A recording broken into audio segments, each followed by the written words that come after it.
sahabat Talabung Menteri Official, setelah wawancara tadi sama Pak Ladia, sekarang kita sama salah seorang staff di ruangan kamera. Jadi abang ini nanti yang akan memandu kita untuk melihat semua isi ruang pameran ini. Jadi di pandemi COVID ini, Museum Pusaka Nias ini hampir terancam tertutup. Ya. Jadi apakah itu benar dan apa problema yang terjadi? Seperti yang disampaikan oleh saudara, itu terancam tertutup karena banyak pekerja di sini sama kita harus diberhentikan. Kenapa? Karena soal biaya operasional. Biaya operasionalnya luar biasa, itu per bulan itu 120 juta lah. Wow. 120 juta. Sementara selama ini harapan kita hanya dari donasi pengunjung itu melalui karcis. Nah, kalau tidak ada itu, lalu bagaimana? Sudah otomatis tutup. Kami mengharapkan bantuan dari saudara-saudari semuanya, sekecil apapun, asalkan selalu dari hati, demi kemajuan, demi pelestarian budaya kita, khususnya yang ada di Museum Pusaka Nias. Sawagulu, yao. sahabat Talabung Menteri, sedikit banyak kita bercerita tentang museum, sejarah museum ini, dan pentingnya museum ini tetap berdiri di tengah-tengah masyarakat Nias, karena museum ini menyimpan begitu banyak semua sejarah, kemudian bentuk-bentuk peninggalan pendahulu-pendahulu kita ada semua di sini. Jadi sahabat-sahabat Talabung Menteri, seperti yang Pak Raya tadi sampaikan, masalah ini masalah kita bersama. Dan karena ini masalah kita bersama, mari kita saling bergandengan tangan bersama untuk bagaimana Museum Pusaka Nias ini tetap berdiri dan menjadi kebanggaan kita bersama. Sehingga kita dari Talabung Menteri juga pada hari ini datang di museum ini karena kita mau ambil bagian untuk melestarikan ini. Jadi buat sahabat-sahabat Talabung Menteri dimanapun berada, kita dari tim Talabung Menteri Official menjual suatu brand atau baju kaos yang kita pakai saat ini, dan harganya sangat murah sekali.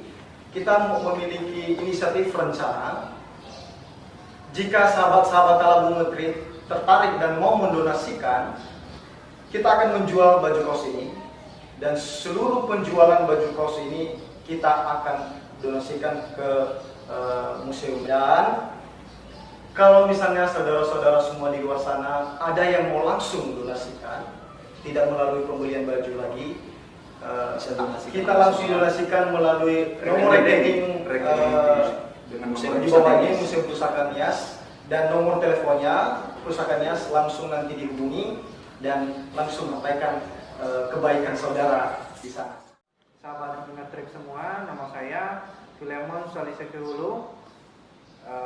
Sehari-hari di sini kita bekerja sebagai pemandu, dan kalau ada pengunjung kita akan memandu untuk memperkenalkan artefak atau peninggalan para leluhur kita yang berada di ruang pameran Museum Pusaka Nias ini. Ikutin terus kita untuk mengeksplor ruang pameran ini. Talabung Menteri Official, mantap. Di sini kita bisa melihat peralatan untuk penyuguhan sirih. Penyuguhan sirih. Atau dalam bahasa Nias AFO ya. AFO ya. Kenapa ini yang pertama sekali dihadapkan kepada kita atau kepada pengunjung? Kenapa? Karena penyuguhan sirih ini dalam budaya kita Nias sangat penting.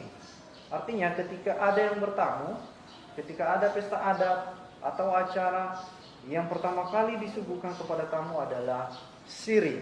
Kenapa? Karena sirih itu merupakan penghormatan kepada tamu, atau lawa balikeda sumangi.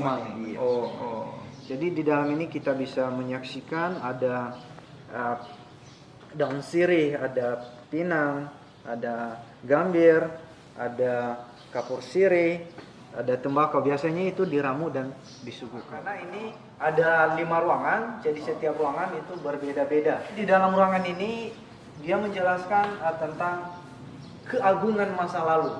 Jadi kita bisa melihat apa yang mengagumkan pada bangsawan. Oh. Ini perhiasan bangsawan perempuan ya. Itu ada mahkota emas, kalung emas, anting-anting emas, kemudian ada gelang tangan, kemudian di sini ada sanggul, Oh, sanggul. sanggul atau bahasa Nias gelumbu, ya. Kemudian ada sisir emas, karena juga Sisir emas. dijadikan sebagai Oh, itu kode sisir ya. apa ya? Nah, Oh, sisir konde, emas. benar-benar. Kemudian ada gelang kaki. Yang ini untuk bangsawan laki-laki ya. Oh, Bangsawan laki-laki. Jadi di situ kita bisa melihat mahkota untuk bangsawan laki-laki yang pastinya berbeda dengan mahkota Mahkota perempuan ya. Kemudian di sini ada uniknya, ada kumis emas. Oh, Yang mungkin kumis sekarang emas. udah jarang ya kita lihat. Pasti kalau ditanya kepada anak atau anak muda zaman sekarang pasti sudah tidak mengenal dan apa fungsinya ya. Jadi ini dulu kalau digunakan oleh bangsawan, dia akan menjadi pengambil keputusan. Artinya apapun yang dikatakan itu wajib dilaksanakan. Lagi di sebelah sini ada perhiasan pengantin perempuan. Pengantin perempuan. Jadi dengan ada dulu kalau perhiasan itu menunjukkan juga status sosial pengantin perempuan. Itu ada yang disebut balahege, mahkota, kemudian ada serudalinga, itu anting-anting, ada tanrombu, tusuk konde, dan ada ayani fatali. Ya. Ayani fatali ya. Kalung emas yang dililit. Beberapa ada artefak yang sempat keluar, dan bahkan sekarang masih ada beberapa di luar negeri. Ini termasuk sudah pernah dibawa ke luar negeri oleh salah seorang suster, dan setelah ditahunya ada museum di sini, Dikembalikan lagi. dikembalikan atau dibawa. Oh gitu ya. Next, kemudian di sini ada baju perang yang terbuat dari kulit buaya. Dari kulit Dari buaya. kulit buaya. Apa ya bakuda? Ureba buaya. Ureba buaya. Ureba Oh, buaya. Kulit buaya asli ya. Asli kulit buaya. Dan ini juga sudah pernah dibawa ke luar negeri oleh salah seorang misionaris itu dulu Pak Pendeta atau Hoskran, ya, Mr. Hoskran. Kemudian setelah ditahunya ada ke museum di sini, dia kembalikan di sini, dia semakin ke museum. Yang dua ini apa? Oh iya. Kemudian di bawah ini ada pedang ya, ada pedang. Kemudian di sarung pedangnya ada gigi-gigi binatang buas. Termasuk itu yang dua ini, gigi ikan hiu. Gigi ikan hiu. Iya, bisa dikatakan sudah jadi fosil ya. Dan itu dipercaya dulu sebagai magic. Ketika mereka pasang di sini di sarung pedangnya, mereka percaya itu ada Kekuatan ya, spiritualnya. kekuatannya. Di sebelah sini ada ya miniatur rumah adat. Ini dari Tulung Baho Ambuka, tapi secara umum bentuknya ini menggambarkan rumah adat yang berasal dari Nias Utara. Oh, ini Nias Utara. Ya, Nias Utara, Nias Barat, dan Kota Gunung Stoli. Itu biasanya oval ya. Oh, Beda kalau di selatan itu bentuk persegi ya. Persegi. Dan ini keunikannya luar biasa. Itu dibangun tanpa paku dan tahan gempa.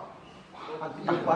Ya, luar biasa Pak. Artinya nenek moyang kita zaman dulu sudah mengenal yang sudah mengantisipasi bagaimana Bencana alam ini, bencana alam gempa. Kemudian di sini ada, kalau dilihat sekilas, apa yang terbayang mungkin dari sahabat Seperti karet.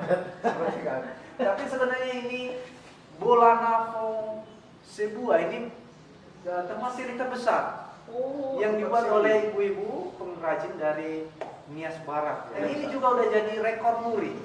Udah jadi rekor udah tercatat di rekor muri ya. Luar biasa. Tahun 2010. Di sini ada peralatan untuk alat musik ya. Love. Ada gendang, ya. Ada aramba, gong, ada tambur. Kemudian ada fundrahi. Fundrahi ini dulu digunakan sebagai alat religi untuk melakukan penyembahan terhadap roh-roh leluhur. Pamatu harimau atau pamadaya harimau. Pamadaya harimau. Ya. Jadi ini katanya dulu kalau melakukan pembaharuan peraturan adat, ya mereka gotong ini bawa keliling kampung, kemudian dibuang di air terjun, dan mereka percaya itu seluruh kesialan dan dosa di dalam kampung itu dibuang. Iya, iya. Dan itu katanya sekali dalam 7 tahun. Jadi sahabat Kala Bung Menteri, mungkin di video kita yang sudah kita upload, yaitu di Desa Wonohude, kita udah membahas tentang Pamadaya harimau. Jadi inilah salah satu replika dari patung harimau. Seperti itu. Jadi lanjut Pak. Patung leluhur. Patung leluhur yang mana dulu sebelum ada agama, ini yang disembah. Oh, Jadi ini patung juga asli udah sempat dibawa ke luar negeri. di Belanda. Jadi kurang lebih 70 tahun lamanya di sana. Berarti udah lama Udah patungnya? lama. Artinya udah sebelum bisa dikatakan udah ratusan tahun ya. Berarti ini benar-benar patung yang dulu memang yang disembah, bukan replika, tapi ini asli. Wow, luar biasa. Kemudian di sini ada miniatur rumah adat Omuni Pulasara yang berasal dari Bawah Makalu. Jadi aslinya masih ada ya di Bawah Makalu. Masih Kalau tingginya itu katanya kurang lebih 25 meter. Kurang lebih 25 meter dan levelnya itu sekitar 10 meter. Dan sampai sekarang masih tetap menjadi Masih kebanggaan tetap, kita masih bersama. kebanggaan. Jadi setelah ini kita mau ke Ruang kedua. Ruang kedua. Dari ruangan ini yaitu berbagai pesta atau Owasa Paulu. Jadi di dalam ruangan ini kita bisa melihat artefak yang berkaitan dengan pesta adat. Contohnya yang ada di sebelah kiri kita, ada yang disebut osa-osa. Jadi osa-osa ini artinya usungan. Usungan bangsawan yang digunakan oleh bangsawan ketika melaksanakan pesta adat. Kemudian di sebelah sini ada peti, namanya dulu kalau dari Sifalagogomo disebut osali. Osali. Sementara yang kita kenal osali itu sekarang Gereja. Nah, kenapa? Pasti bagaimana proses perubahan maknanya? Dulu ini disebut osali. Osali itu ada dua kata. Osa itu tempat, osa atau usungan seperti yang tadi usungan ya. Li itu suara atau firman. Jadi dulu selain tempat barang berharga di dalam ini, di atas ini juga para bangsawan atau imam kuno duduk di atas ini menyampaikan perintah kepada masyarakat. Dulu kan belum ada agama. Ya. Jadi ini sangat disakralkan dulu tempat ini. Dan di belakangnya wajib ada patung leluhur, adu jadwal. Artinya apa yang disampaikan oleh si bangsawan itu berasal dari leluhur mereka. Dan setelah masuk agama, ini diadopsi karena ini sebagai tempat yang sakral untuk menyampaikan kepada masyarakat, diadopsi menjadi nama gereja Osali, tempat menyampaikan firman ya. Oke, kita lanjut di sini. Ya, di sini ada tempat-tempat perhiasan ya, tempat perhiasan. Ada yang unik, itu yang dari batu, benar Pak. Minggu Gana. Jadi itu dulu ditanam di bawah tanah. Oh iya. Di sini ada alat-alat jamuan, ada piring dari kayu, ada miru. Nah, di sini ada takaran tradisional.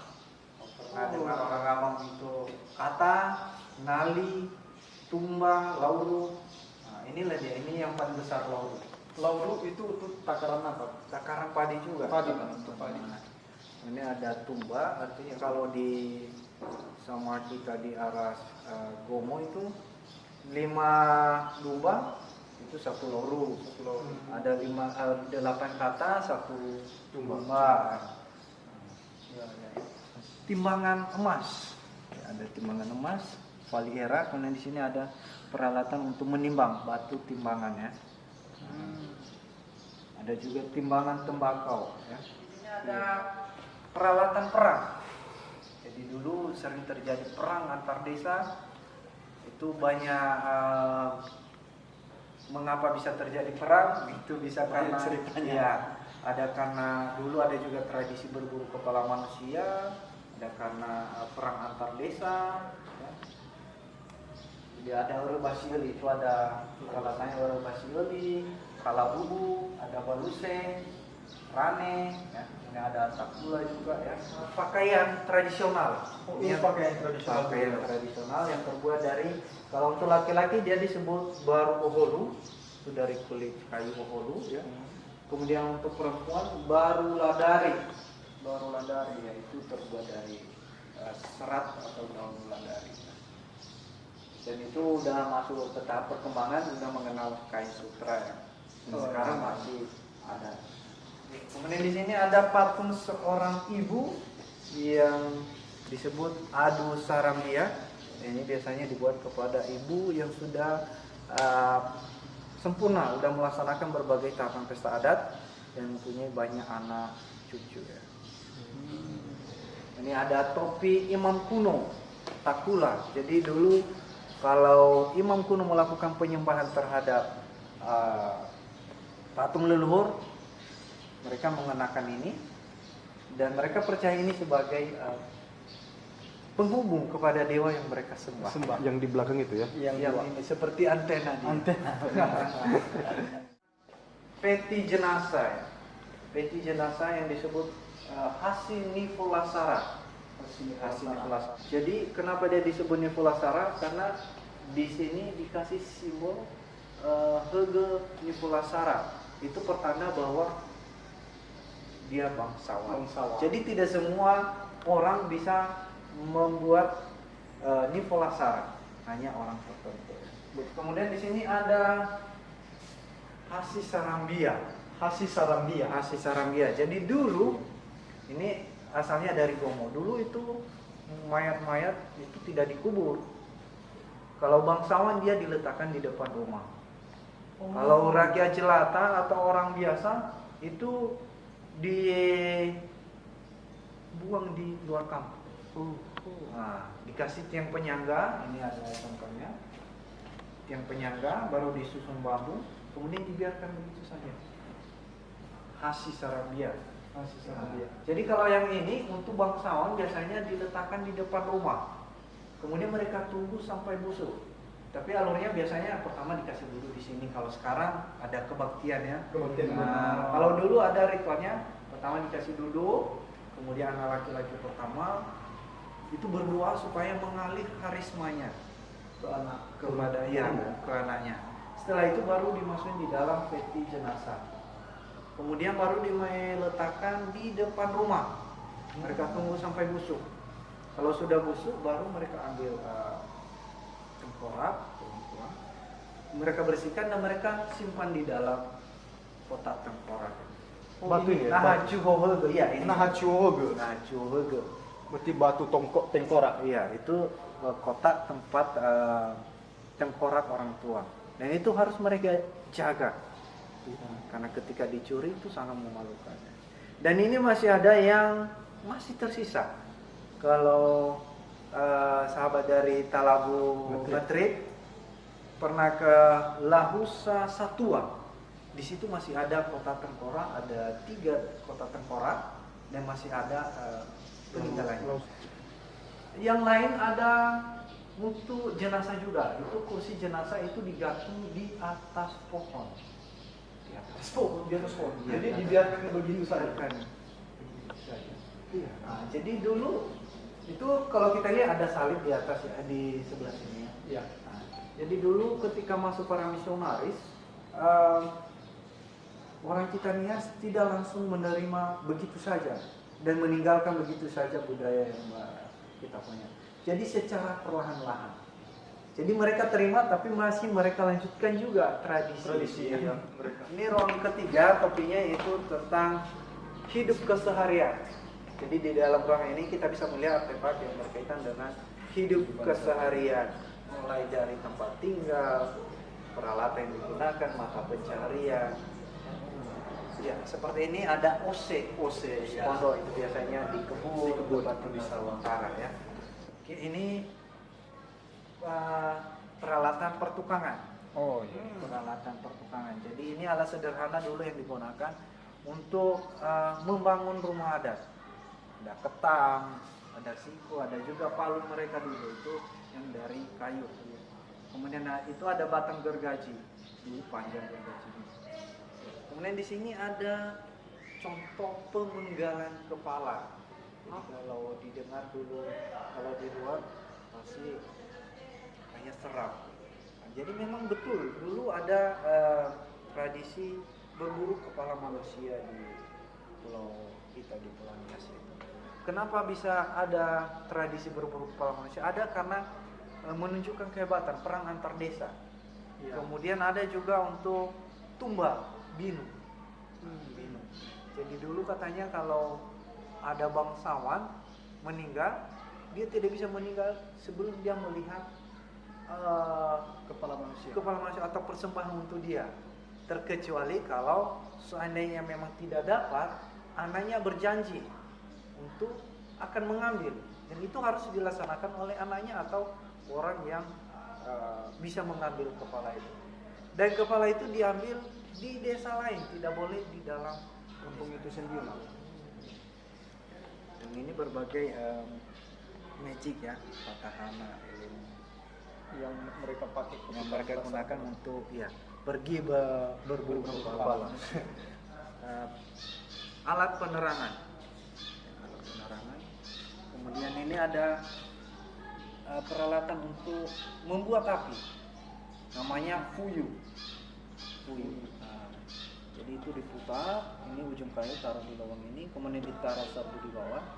Ketika menghasilkan percikan api, baru menyala itu sabdunya.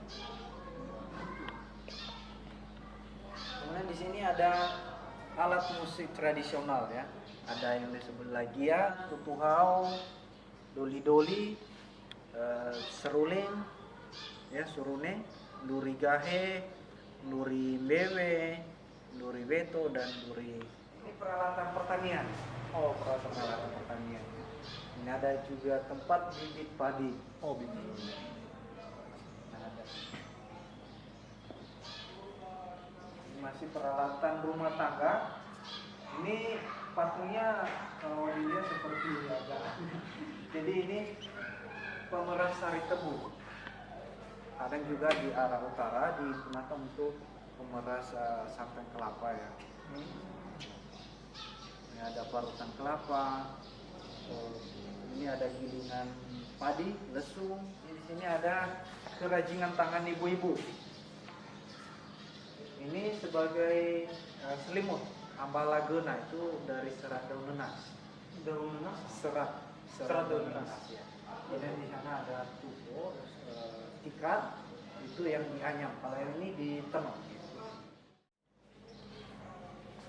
Ini juga termasuk mata pencarian para leluhur kita zaman dulu, bahkan sampai sekarang masih ada juga yang melakukannya, yaitu untuk menangkap ikan ya.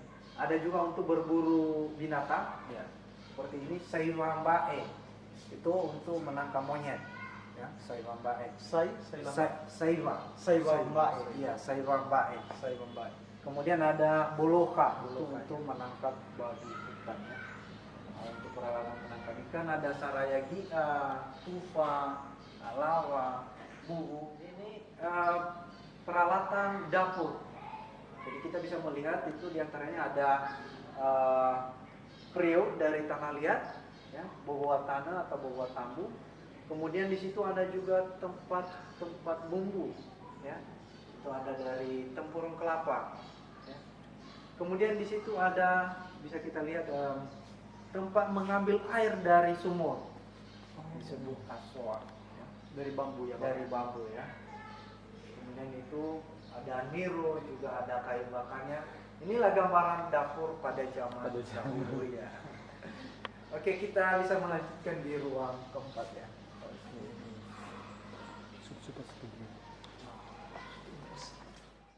Sekarang kita berada di ruang keempat dengan topik pameran temporer.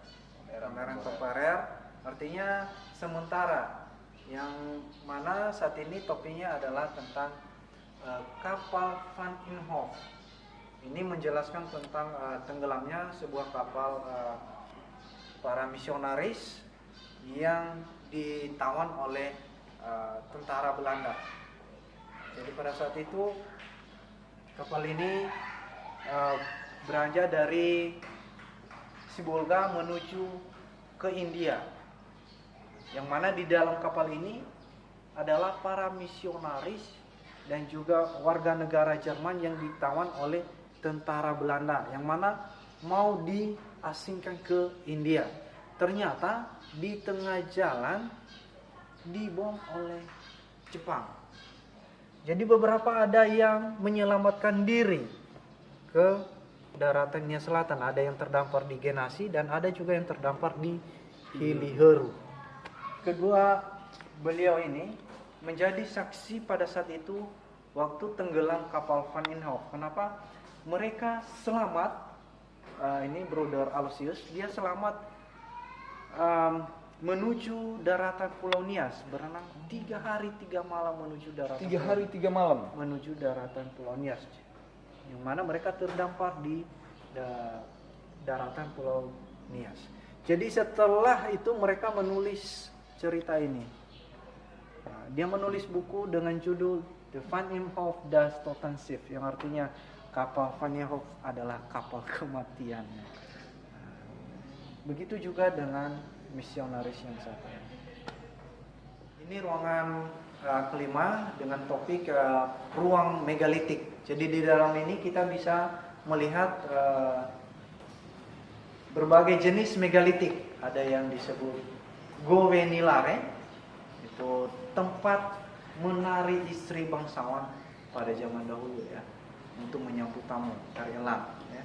Kemudian ada yang disebut osa-osa. Osa-osa Niobehe itu tempat duduk bangsawan ketika melaksanakan pesta adat. Ada yang 1 kepala, kemudian ada juga yang 3 kepala. Nah, perbedaannya 1 kepala dengan 3 kepala ini? Jadi yang 1 kepala katanya itu digunakan oleh bangsawan ketika pesta adat pertama kali. Oh. Kemudian untuk pesta adat berikutnya dia mengenakan 3 kepala. 3 kepala. 3 kepala. Baik, sahabat Talabunga Trip Official, kita udah mengeksplor dan melihat-lihat semuanya. Memang benar bahwa Museum Pusaka Nias adalah milik kita bersama. Semua peradaban budaya Nias khususnya berada di tempat ini. Segala cerita apapun ada di tempat ini. Jadi kita berharap museum ini tetap berdiri untuk mengenang apa-apa kegiatan-kegiatan leluhur kita di zaman dahulu. Sahabat Talabunga Trip juga perlu kami sampaikan bahwa kita dari sahabat Talabunga Trip sudah mengeluarkan brand, dan jika ada para sahabat Talabunga Trip yang ingin membeli baju ini atau baju kaos ini, bisa langsung komentar di bawah ini, dan hasil dari penjualan ini akan kita donasikan untuk Museum Pusaka Nias, karena Museum Pusaka Nias adalah milik kita bersama. Para sahabat Talabunga Trip juga, jika ada daripada sahabat-sahabat dimanapun berada, bisa donasikan langsung di bawah ini. Ada nomor rekening dari Museum Pusaka Nias sudah kita kasih di bawah ini, Dan nomor WA-nya juga. dan nomor WA-nya juga. Talabunga Trip Official, mantap.